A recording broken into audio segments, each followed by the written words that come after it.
వసంతకాలంలో కుహుకుహుల రాగంతో మృదు మధురోహలు మనసున నింపే కోయిల ఈ జ్యోతి మనిషిని నమ్మి మమతలు పంచే కోవెల ఈ జ్యోతి.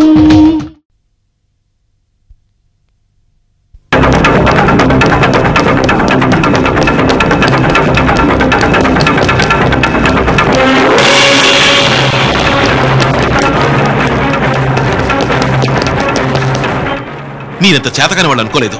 కాసేపట్లో డబ్బు మన చేతికి రాబోతోంది. ఇలాంటప్పుడు కావ్య విషయంలో అంత అజాగ్రత్తగా ఎలా ఉన్నారు? అడిగేది మిమ్మల్ని. అన్నం పెట్టి వచ్చేటప్పుడు తాళం వేయడం మర్చిపోయాను. అన్నం పెట్టకపోతే చస్తుందా? చస్తే చావని. ఇప్పుడు మన దగ్గర నుంచి పారిపోవడం వల్ల మనకి చావొచ్చి పడుతుంది. ఇది చాలా కాస్ట్లీ తప్పు. తెలిసి చేసావా తెలియక చేసావా? తెలియక చేశాను. ఇది నేను తెలిసే చేశాను. అతి ముఖ్యమైన విషయంలో నీకింత అజాగ్రత్త అయితే ఎలా? నువ్వు చేసిన ఒక్క తప్పు వల్ల మన ప్రాణం మీదకి వస్తుంది. అంతవరకు కావ్య ప్రాణాలతో ఉండదు.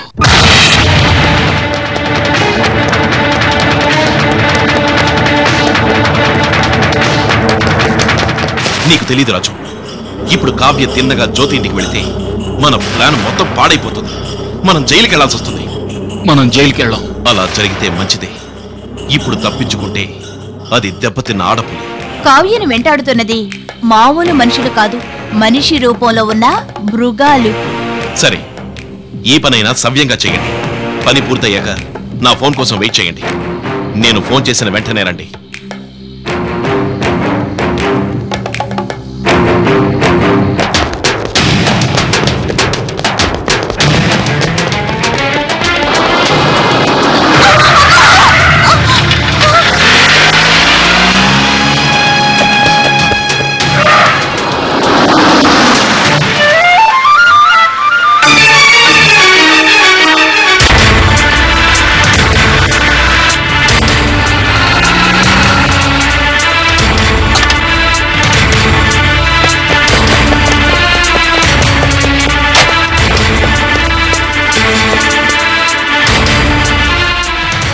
ఎవడో రాస్కల్ యాక్సిడెంట్ చేసి పట్టించుకోకుండా వెళ్ళిపోయాడు.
ఏం జరిగింది? Accident case madam.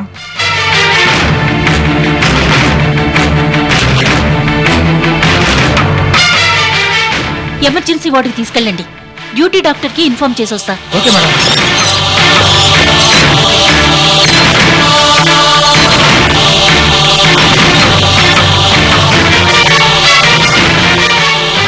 Hello doctor గారా, నేను శారదని మాట్లాడుతున్నాను. ఎమర్జెన్సీ కేసు ఒకటి వచ్చింది సార్. Okay sir.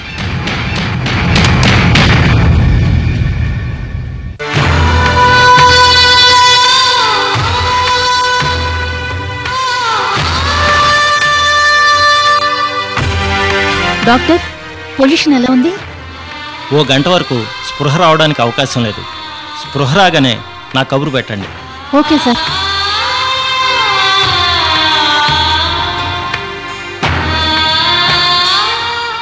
ఏమిటి సూర్య, అసలేం జరిగింది? ఆ అమ్మాయి నీ కారు కింద ఎలా పడింది? ఆ అమ్మాయి నా కారు కింద పడలేదమ్మా. ఎవడో రాస్కెల్ కార్తో గుద్ది యాక్సిడెంట్ చేశాడు. ఆ రోడ్లో వస్తూ ఆ అమ్మాయిని చూసి నేను ఇక్కడ తీసుకొచ్చాను అంతే. గుడ్, మంచి పని చేశావు. ఇప్పుడు అమ్మాయికి ఎలా ఉందమ్మా? గాయాలు బాగా తగిలాయి, ఇంకా స్పృహ రాలేదు. ప్రాణానికి ప్రమాదం ఏం లేదుగా? ఏమో చెప్పలేం. అసలు ఆ అమ్మాయి ఎవరో ఏంటో అమ్మాయికి స్పృహ వచ్చాక వాళ్ళ కబురు పెడదాం. సరేమ్మా, నాకు డ్యూటీ టైం అవుతుంది, నేను బయలుదేతాను. సరే వస్తానమ్మా. వెళ్ళిరా.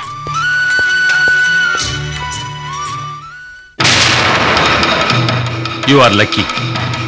మా బ్యాంక్ చరిత్రలోనే ఇంత త్వరగా లోన్ గ్రాంట్ అవడం ఇదే మొదలు. ఇదంతా మా జ్యోతి అదృష్టం సార్. Actually right. జ్యోతి కోసం కాకపోతే ఇంత పెద్ద మొత్తం రావడానికి నేను సహకరించేవాడిని కాదు. కమాన్, టేక్ దిస్ అమౌంట్.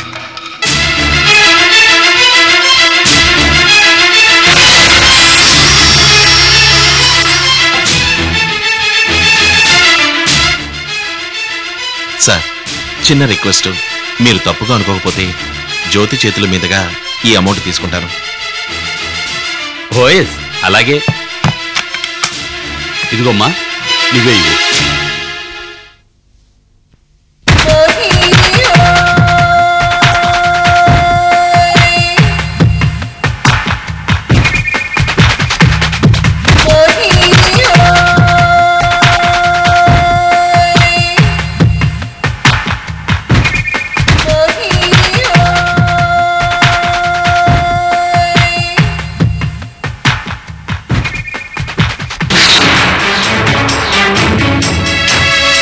కంపెనీ పని మీద ఈ రాత్రికే నేను ముంబై వెళ్లాల్సి ఉంది.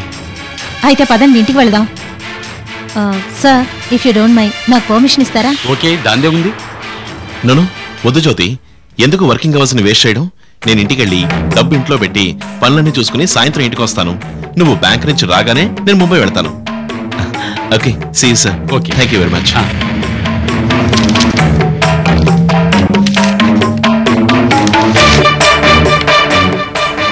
ఏమండి, జాగ్రత్త. నా జాగ్రత్త నేను పడిపోయాను. ఇక నుంచి జాగ్రత్తగా ఉండాల్సింది నువ్వే. వస్తాను.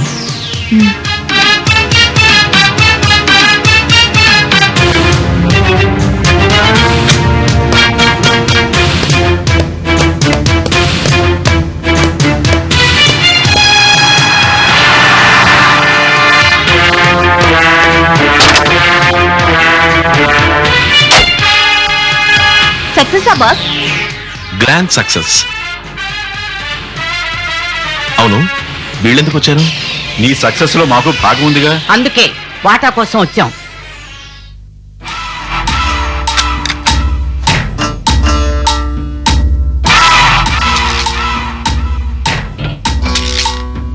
ఇదేమిటి ఇంతేనా? బొత్తిగా గిట్టుబాటు కాదు. అలా అయితే ఇలా ఇవ్వండి, తర్వాత మాట్లాడుకుందాం. రాజు, పద.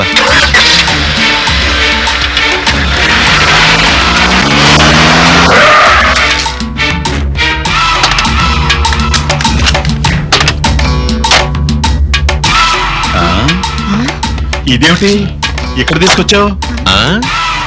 మీకు వాటా కావాలన్నారుగా, ఇద్దామని. అదిగో అక్కడుందయ్యా.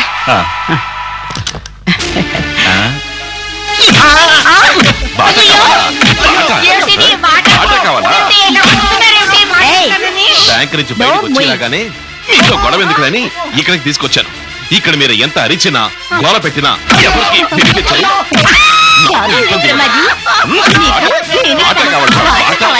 బాగా ఇస్తాను, తీసుకోండి. తీసుకోండి. రాజు, లిలీ, వీళ్ళ సంగతి ఎవరు చూడండి. వాటా కావాలా?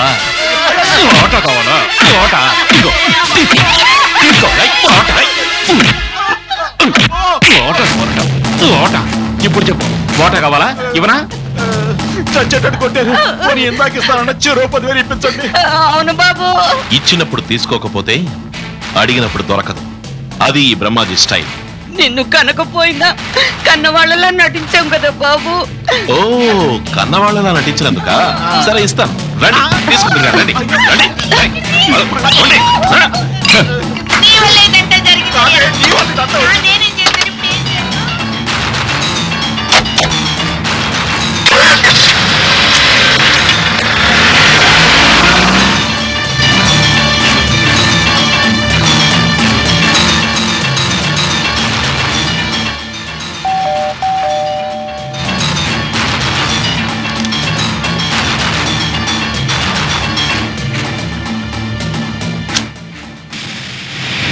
రామ్మా. ఏమిటమ్మా ఇంత లేట్ అయింది? బ్యాంకు 2 రోజుల్లో ఇంటర్నల్ ఆడిట్కి వస్తున్నారని కబురొచ్చింది. అకౌంట్స్ అప్ టు డేట్ చేస్తూ కూర్చున్నాను, అందుకే లేట్ అయింది. అవును, ఈయనెక్కడా? ఎవరు అల్లుడుగారా? పొద్దున్న నీతోనేగా వచ్చారు. వచ్చారమ్మా. బ్యాంకు నుంచి 30 లక్షలు డ్రా చేసి ఇచ్చాను. ఆ డబ్బులు మన ఇంట్లో పెట్టి పనులన్నీ చూసుకొని సాయంత్రం నేను వచ్చే టైంకి ఇంటికొస్తానన్నారు. ఇంటికి రాలేదమ్మా. ఏమిటి, ఇంటికి రాలేదా? ఆ డబ్బుల్ని చేతికిచ్చి వెళ్తానన్నారే, ఇవ్వలేదా? లేదమ్మా, నేను పొద్దున్నుంచి ఇంట్లోనే ఉన్నాను. అబ్బాయి రాలేదే. ఏమై ఉంటారు? ఎంత పనుంటే మాత్రం డబ్బులు ఇంట్లో పెట్టి వెళ్ళక్కలేదా? ఆయనే అయి ఉంటారు. నువ్వు ఉండమ్మా, నేను వెళ్ళి చూస్తాను.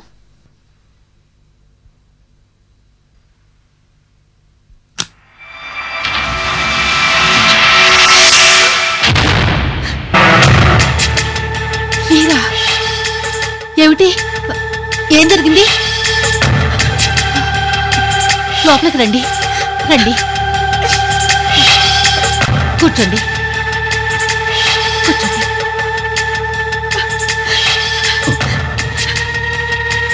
అత్తయ్య, ఏమిటి దెబ్బలు? అసలు ఏం జరిగింది? ఏం జరగకూడదో అదే జరిగిందమ్మా. తెలిసేటట్టుగా చెప్పు, వాళ్ళకి అర్థం అవ్వాలిగా. అమ్మా జ్యోతి, బ్రహ్మాజీ మా అబ్బాయి కాదు, మేము వాడి తల్లిదండ్రులము కాదు.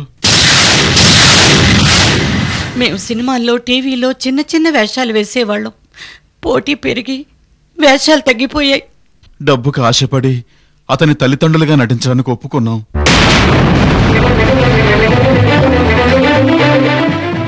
మా జ్యోతి అంటే ఇష్టమని చెప్పడం, ఆ తర్వాత మీరు మా ఇంటికి వచ్చి గొడవ పడ్డం, ఇదంతా అదంతా నటనేనమ్మా. నాటకాల్లోనూ టీవీల్లోనూ ఏనాడు నటించకపోయినా మాకన్నా మహానటుడమ్మా బ్రహ్మాజీ. ఏ సీన్ ఎక్కడ మొదలు పెట్టాలో, ఎంతవరకు నటించాలో, ఎక్కడ ఆపాలో బ్రహ్మాజీకి తెలిసినట్టు మహామహానటులకు కూడా తెలియదమ్మా. అంటే ఇదంతా ఓ పథకం ప్రకారం? అవునమ్మా, మేము మీ ఇంటికి పెళ్లి చూపులకి రావడం ఒక నాటకం, బ్రహ్మాజీతో పెళ్లి జరగడం కూడా ఒక నాటకమే. బ్యాంకులో డబ్బు కాజేయటం నిజం, ఆ డబ్బుతో అతను పరారవటం అన్నింటికంటే నిజం.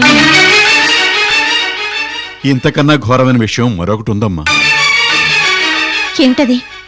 జ్యోతి, ఆ బ్రహ్మాజీ నీకు తాళి కట్టి నిన్ను పావం చేసి బ్యాంకులో డబ్బు కాజేశాడు. కానీ కావ్య అనే మరో అమ్మాయిని తాళి కట్టకుండానే గర్భవతిని చేశాడు. కావ్య తల్లిదండ్రులు ఆమెకు మరో పెళ్లి నిశ్చయించారు. అది కాదని ఇంట్లో ఉన్న నగలు డబ్బు తీసుకుని పారిపోయేలా చేశాడు. అది తట్టుకోలేక కావ్య తల్లిదండ్రులు ఆత్మహత్య చేసుకున్నారు. కావ్య? ఏ కావ్య? ఆమెను ప్రేమించింది హరీష్ కదా? ఆ హరీష్ ఈ బ్రహ్మాజీ ఇద్దరు కాదమ్మా, ఒక్కడే.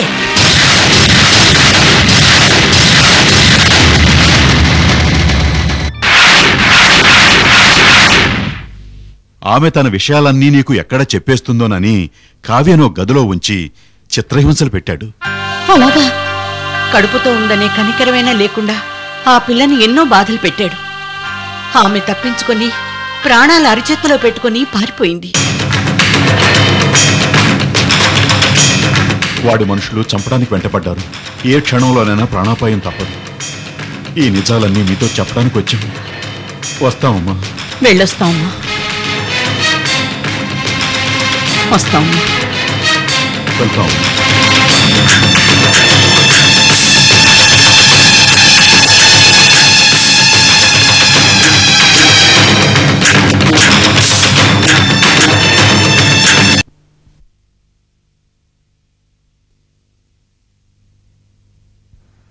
లక్ష్మి, నెక్స్ట్ బెడ్లో పేషెంట్ని చూడు.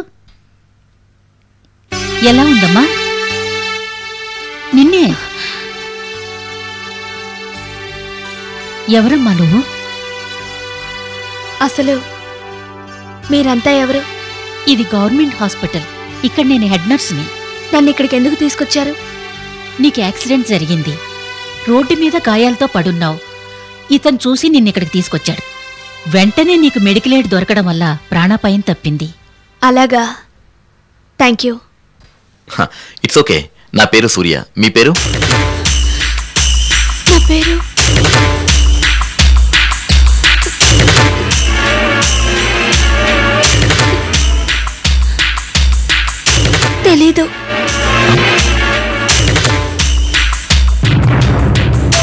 వీడు నా కొడుకేనమ్మా. నీ పేరేమిటో ఊరేమిటో చెప్తే. ఏమో, ఏం గుర్తు రావడం లేదు. సూర్య, ఇలారా. మా చీఫ్ డాక్టర్ గారి అనుమానం నిజమైంది. ఈమెకి ఎమ్నీషియా వచ్చింది. గతం పూర్తిగా మర్చిపోయింది. అయ్యో, మరి ఇప్పుడు ఎలాగా? మళ్ళీ ఏదో షాక్ వల్లో ప్రమాదం వల్లో ఆ ఎమ్నీషియా నుంచి బయటపడాలి. అంతవరకు ఈ అవస్థ తప్పదు. అమ్మా, పోనీ ఓ పని చేస్తే, ఈ అమ్మాయి ఫోటో పేపర్లో వేస్తే ఈమెకు సంబంధించిన వాళ్ళు ఎవరైనా వచ్చి ఈ అమ్మాయిని తీసుకెళ్తారుగా? నీ ఆలోచన బాగానే ఉంది, కానీ దానివల్ల ఓ ఇబ్బంది కూడా ఉంది. ఈమె వయసులో ఉన్న ఆడపిల్ల. తానెవరో తనకే తెలియదు. ఏ దుర్మార్గుడైనా వచ్చి ఈ అమ్మాయి మా అమ్మాయిని తీసుకెళ్తే, పైగా ఒట్టి మనిషి కూడా కాదు, తల్లి కాబోతుంది. రోడ్డు ప్రమాదం నుంచి రక్షించి మరిన్ని ప్రమాదాల్లో పడేయకూడదుగా.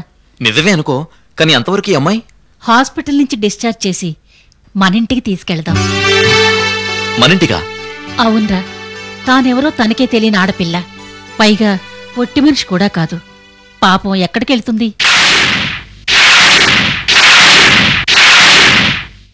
ఏమిటమ్మా నువ్వు చెప్పేది? నిజం సార్, నేను చెప్పేది అక్షరాల నిజం. అంటే ఆ 30 lakhs పోయినట్టేనా? 30 లక్షలే కాదు సార్, 3 జీవితాలు నాశనం అయ్యాయి. అర్థం కాలేదు. అర్థం కానిదే జీవితం. కావ్యను పెళ్లి చేసుకోకుండానే తల్లించేసి నన్ను పెళ్లి చేసుకుని ఆర్థికంగా మానసికంగా చావు దెబ్బ కొట్టింది ఒక్కడే సార్. ఒక్కడేనా? నన్ను పెళ్లి చేసుకున్న బ్రహ్మాజీయే కావ్యని మోసం చేసి గర్భవతిని చేసిన హరీష్. బ్రహ్మాజీ హరీష్. అడుక్కునేవాడికి ఓ ఇల్లేమిటి, మోసం చేసేవాడికి ఓ పేరేమిటి? అతని వల్ల నేను డబ్బు మాత్రమే పోగొట్టుకున్నాను, కాని కావ్య డబ్బు, నగలు, తల్లిదండ్రుల్ని, చెల్లెల్ని, తమ్ముణ్ణి కూడా పోగొట్టుకుంది. గర్భవతై ఎన్నో బాధలను అనుభవిస్తోంది. జ్యోతి, కావ్య కష్టంతో పోలిస్తే నీ కష్టం అంత పెద్దది కాదు, కానీ నీ కష్టం కూడా సామాన్యమైనది కాదు. తెలుసు సార్, ఓ మంచి బ్యాంకులో జీఎంకి పిఏగా పనిచేస్తూ రేపు ఎదుర్కోబోయే సమస్యలు నేను ఊహించగలను. నువ్వు బ్యాంకులో ఎదుర్కోబోయే సమస్యల గురించి ఆలోచిస్తున్నావు. నేను నీ జీవితంలో ఎదురయ్యే సమస్యల గురించి ఆలోచిస్తున్నాను. జీవితం ఉన్నది సమస్యలను ఎదుర్కోవడానికి sir. Attack is the best form of defence. సమస్య రాబోతుందని తెలియగానే ఎదుర్కోవడానికి సన్నద్ధులమైతే సమస్యని సగం వరకు సాల్వ్ చేసినట్టే. నీ ధైర్యాన్ని మెచ్చుకుంటున్నాను జ్యోతి. రేపు పొద్దున ఏదైనా అటు ఇటు అయితే నీ ఉద్యోగం, గాజువాకలో ఉన్న 1 ఎకరం స్థలం, ఇంటా బయట నీకున్న గుడ్విల్లు మొత్తం పోతాయి జ్యోతి. అందుకు నేను సిద్ధంగానే ఉన్నాను సార్. చట్టాన్ని గౌరవిస్తూ మీ ముందే పోలీసులకు సరెండర్ అవుదామనుకుంటున్నాను. తొందరపడకు జ్యోతి. అనుభవం ఉన్న వ్యక్తిగా, నిన్ను అభిమానించే మనిషిగా నేను చెప్పేది ఒకటే. నువ్వు నిప్పులాంటి దానివని, నిజాయితీ గల దానివని నాకు తెలుసు. నీ గురించి తెలియకపోతే నేను కూడా తప్పుగా అనుకునేవాణ్ణి. నువ్వు మోసపోయావే కానీ ఎవరిని మోసం చేయలేదుగా. కానీ మోసగాన్ని నమ్మడం, మోసానికి సాయపడ్డం కూడా నేరమే సార్. తెలిసి నువ్వు ఆ పని చేయలేదు కదా. తెలిసి చేసినా తెలియక చేసినా తప్పు తప్పే, దానికి శిక్ష తప్పదు. డోంట్ బి హ్యాస్టీ జ్యోతి. ఒకసారి బ్రహ్మాజీ విషయంలో తొందరపడి జీతానికి జీవితానికి ముప్పు తెచ్చుకున్నావు. మరోసారి తొందరపడి అందరిలోనూ అబాస్పాలు కావద్దు. కానీ ఎలా సార్? మీరనేది నాకు అర్థం కావడం లేదు. కొంతకాలం ఈ సమస్యను కాలానికి వదిలేద్దాం అనుకుంటున్నాను. బ్రహ్మాజీ అలాగే హరీష్ మీద పోలీస్ కంప్లైంట్ ఇద్దాం. ఎక్కడున్నాడో వాళ్లే గాలం వేసి గాలిస్తారు. అప్పుడు కూడా అతను దొరక్కపోతే అప్పుడు పద్ధతి ప్రకారం ఏం చేయాలో అది చేద్దాం. అంతవరకు నువ్వు కొంచెం స్థిమితంగా ఉండు.